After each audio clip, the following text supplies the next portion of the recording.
The hardest part about learning Latin for native English speakers has to be the case system.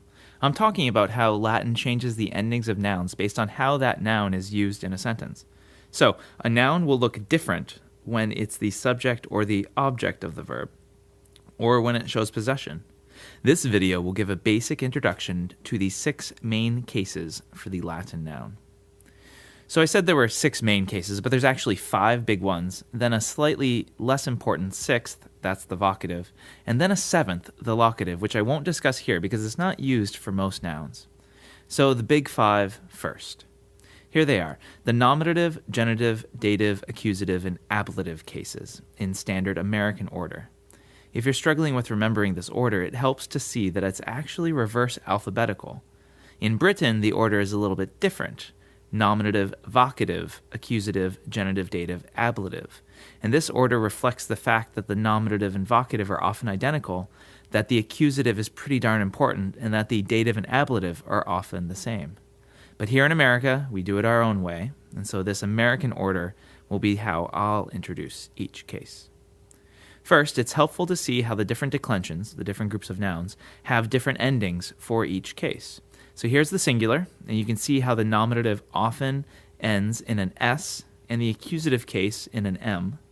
This is the neuter singular, which is found in only declensions 2, 3, and 4. You can see that the nominative and accusative are identical here. And here's the plural. The genitive plural ends in some form of The dative and ablative are identical in each declension, and the accusative plural ends in an S. Here's the neuter plural, and again, the nominative and accusative repeat and end in an A for each declension. Okay, so the endings are just endings. The big question is what they actually mean. That's where a good understanding of the cases comes in. First, the nominative case. This is used for the subjects of sentences. If the sentence is active, then it's the thing doing the verb. So, puella dormit, the girl is sleeping. Puella is our nominative subject. She is doing the sleeping. In Latin sentences, the nominative must agree in number with the verb. That means if the nominative subject is singular, then the verb must also be singular. Here, since puella is singular, dormit is also singular. If we change it to puellae, plural, then we must change our verb to dormiunt. The girls are sleeping. The nominative is the only case that has any sort of control over the verb. In sentences with linking verbs, like est, both sides will use the nominative case. Canis est fessus. The dog is tired, and both canis and fessus are nominative. The genitive case is most often used for possession, and we like to translate it with the word of before the noun. So gladius militis, the sword of the soldier, or perhaps it would be better to say the soldier's sword. We have this quasi-genitive case in English with the apostrophe S that indicates possession. And you can see a relic of the genitive from Old English in the word whose, the possessive form of who. The genitive can be used in other ways, though. We can say pars urbis, part of the city. There's also a genitive of description, puella maximae pulchritudinis, the girl of greatest beauty. We can also have a genitive which acts like an object to another noun. Timor canum, the fear of dogs. Remember that the um is the third declension genitive plural ending. Here, dogs are the quote-unquote object of fear. But since timor, fear, is a noun, we have to put dogs into the genitive case. In these last few examples, we use the word of for our translation, but there's no possession involved with the genitive. The dative case is used for indirect objects, and we often use the words to or for when we translate. The indirect object is the word that receives the direct object, like this. Ego donum tibi do. I am giving a gift to you. Tibi is in the dative case because it is the noun receiving the gift, the direct object of the verb. There's more on direct objects in a little bit with the accusative. We can also translate certain datives with the word for, however, like this. Ego vilam tibi edifico.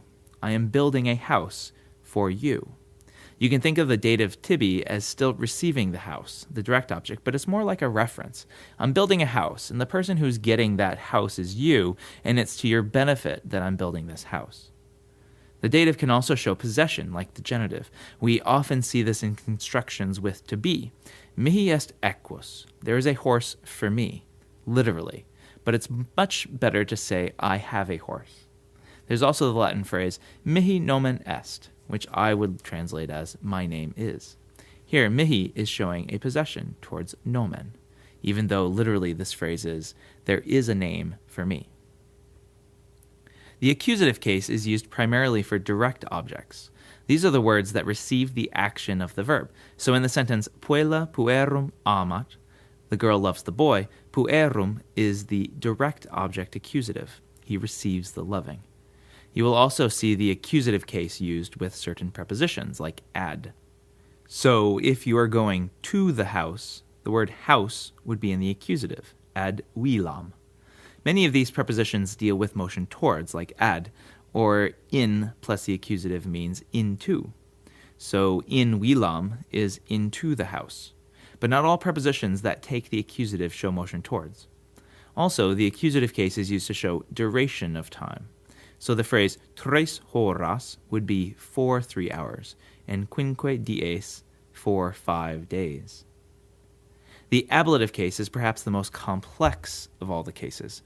It's standard to use the words by, with, from, in, or on when translating the ablative case, and these 5 prepositions illustrate many of the different uses of the ablative case.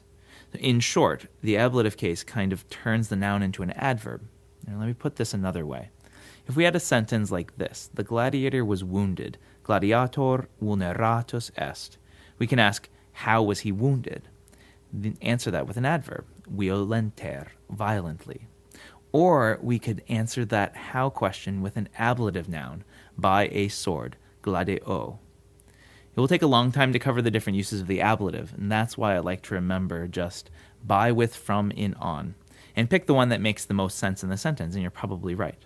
I mean, the ablative case can be used to show something that did an action, that's by, accompaniment, that's with, separation, that's the from, or where something took place, that's in or on.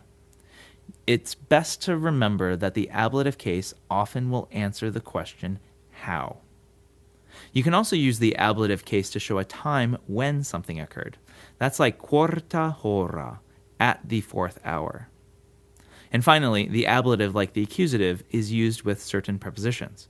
Often these prepositions will show location, like in plus the ablative means in. So in villa is in the house. Or motion from, too, like ex means from.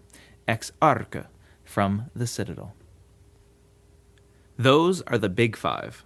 So we're left with just the vocative, which has the same ending as the nominative for every word except singular nouns in the second declension. The vocative, as its name suggests, is what you call someone. Vocare means to call. So if you want to identify to whom you're speaking, you would use the vocative case.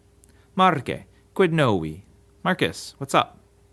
And Caesar used the vocative when he supposedly said, et tu, brute? Slaves would refer to their masters with domine in the vocative, and the masters would call back to them, pueri, in the vocative. So here are the big generalized summaries for each case. There's much, much more detail to know about each case in Latin, enough to fill up a good 50 pages in a detailed grammar book. But if you know just this much about these 6 cases, you'll get far in Latin. Trust me.